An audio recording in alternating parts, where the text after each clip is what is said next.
una réplica de la construcción más importante descrita en la Biblia. Un proyecto sin precedentes. Un espacio sagrado para todos los que buscan un contacto directo con el Creador.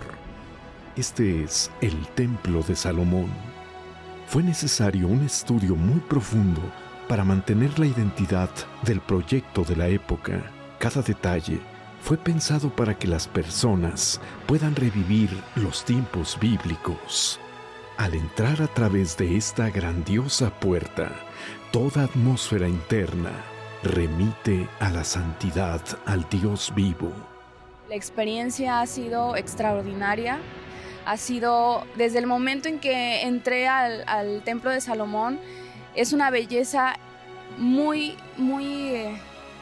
que sobrepasa las expectativas. Desde el momento en que entras, es una paz increíble. Es un lugar que fue creado especialmente para poder tener esa intimidad con Dios. Exhala el Espíritu Santo. Entonces, la verdad ha sido una experiencia para mí inolvidable, nunca se me va a olvidar. Todo aquí tiene proporciones gigantescas. No sería diferente el tamaño de la paz que se percibe al entrar en este santuario.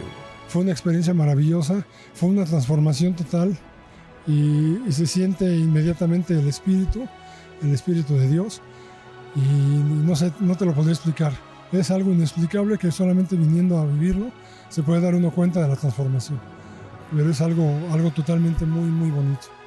Usted pudo haber visitado un sinnúmero de lugares bellísimos y grandiosos en el mundo, pero nada se compara con lo que sucede al pisar este santo lugar, la única obra del mundo en donde el arquitecto es Dios. En diciembre, la hoguera santa de la diferencia en el Templo de Salomón.